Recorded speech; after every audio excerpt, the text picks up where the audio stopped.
11th class. Good morning student. आज आप phylum Porifera के बारे में अध्ययन करेंगे। तो पॉरीफेरा शब्द जो है यह ग्रीक भाषा के दो वर्ड के मिलने से बना है। एक वर्ड है पोरोस, जिसका अर्थ होता है पोर्स, छिद्र, और दूसरा है फेरी। फेरी का अर्थ होता है टू वियर। वियर मतलब होता है ना, धारण करना, पहनना। तो pores bearing whole body. Porifera संघ का जो भी सदस्य है उसका सबसे मुख्य कैरेक्टर यही है कि उसके शरीर में बहुत सारे छिद्र होते हैं। उसी को हम लोग बोलते हैं संपूर्ण शरीर जो है वह छिद्र धारण किए हुए है। और इसके बारे में, इसकी अकार्यकी के बारे में अध्ययन करके R.E. ग्रांट नाम का वैज्ञानिक था, जिसने पॉरीफेरा संघ के जीवों का गहन अध्ययन किया था। उसके अकार्यकी का, शारीरिकी का अध्ययन करके इसका नाम दिया था, इस संघ के सदस्य का नाम दिया कि ये संघ जो है पॉरीफेरा है। और इस संघ के जंतु को हम लोग साधारणतः स्पंज के नाम से पुकारते हैं, जानते हैं। इस संघ की मुख्य विशेषताएं क्या है?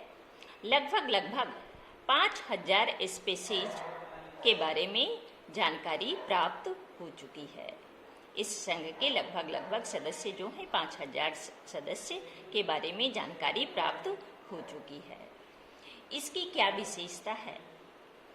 तो वास्तव में ये बहुकोशिक तो है, परंतु जब एक से अधिक कोशिका आपस में संगठित होता है तो वह उत्तक बनाता है। परंतु इस संघ के सदस्य में उत्तक संगठित नहीं होता, इसीलिए इसको हम लोग बोलते हैं ना, ये आर्द्र बहुकोशिक, मतलब बहुकोशिक है। एक से अधिक कोशिका से शरीर की रचना हुई है, परंतु उत्तक के रूप में वह संगठित नहीं हुआ। और उत्तक से विभिन्न अंग का निर्माण होता है।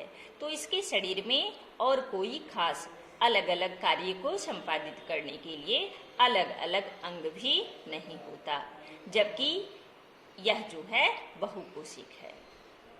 और इसके सदस्य प्रायः जो हैं वो जलीय होते हैं।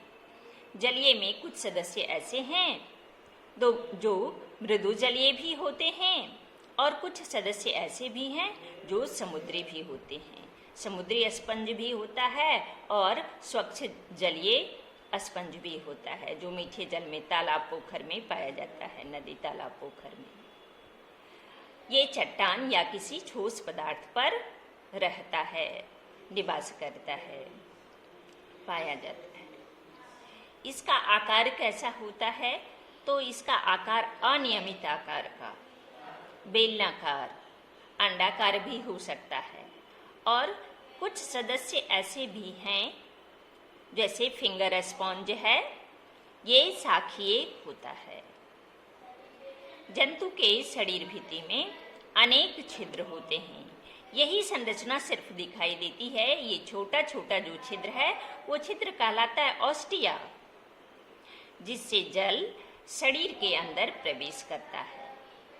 और किसी किसी जंतु में शरीर के अंदर छोटी छोटी गुहाएं भी पाई जाती है, कैविटी भी पाई जाती है।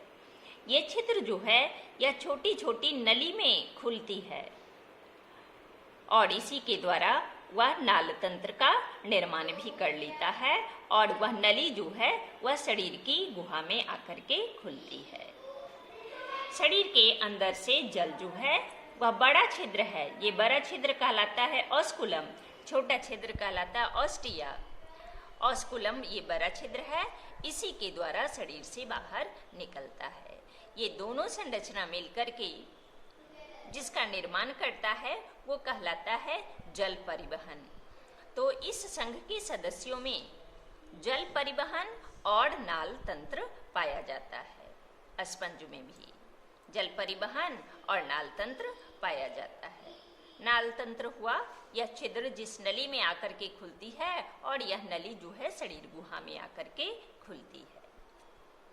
जल परिवहन का यह जो पथ है या तंत्र जो है, रास्ता जो है, ये भोजन जमा करने और श्वसन तथा वह बेकार के पदार्थ, अवशिष्ट पदार्थ को उत्सर्जित करने में भी मदद करता है। शरीर भित्ति में 2 स्तर होते हैं। एक स्तर कहलाता है बाह्य स्तर, ये बाह्य स्तर कहलाता है इक्टोडर्म, और दूसरा है भीतरी स्तर, ये कहलाता है इंडोडर्म। और शरीर की कंकाल की रचना में देखा गया है कंटिकाओं के समान रचना, ये सिलिका का बना होता है, सिलिका से, जो न देखने से लगता है छोटी छोटी कांटे के समान। या आप देखे होंगे ना फर वाला तौलिया, टॉवेल को, है ना, उसी प्रकार से जंतु के शरीर की कंकाल की रचना होती है, कंटिका या स्पॉन्जिन तंतुओं की बनी होती है। जंतु प्रायः जो है वह उभयलिंगी होता है। उभयलिंगी कहने का अर्थ होता है ना, नर और मादा जंतु अलग अलग नहीं होता, उसी को बोलते हैं हर्माफ्रोडाइट, उभयलिंगी। दोनों जननांग एक ही जीव में पाया जाता है। और जनन की प्रक्रिया अलैंगिक भी होती है, कभी कभी लैंगिक भी होती है। अलैंगिक जब होती है, ज्यादातर अलैंगिक जनन की क्रिया होती है, तो शरीर से प्रवर्ध निकलता है, ये प्रवर्ध कहलाता है मुकुल, बर्ड। फिर वह विकसित होता है और विखंडित होकर मातृकोशिका से अलग होकर स्वतंत्र जीवन यापन करने लगता है, ये हुआ बर्डिंग, मुकुलन। ये अलैंगिक जनन की प्रक्रिया है। या जेम्यूल द्वारा अगर शरीर के बाहर से प्रवर्ध निकला तो वो कहलाता है बर्ड, मुकुल, और अगर शरीर के अंदर से प्रवर्ध निकला तो वह कहलाता है जेम्यूल। तो बर्डिंग द्वारा या जेम्यूल द्वारा भी होता है। और विखंडन इसलिए कहते हैं कि विखंडन द्वारा कि अपने मातृकोशिका जनक को छोड़ देता है, उससे अलग होकर स्वतंत्र जीवन यापन करने लगता है, ये क्रिया हुआ विखंडन। तो अलैंगिक जनन हुआ मुकुलन, जेम्यूल द्वारा, विखंडन द्वारा।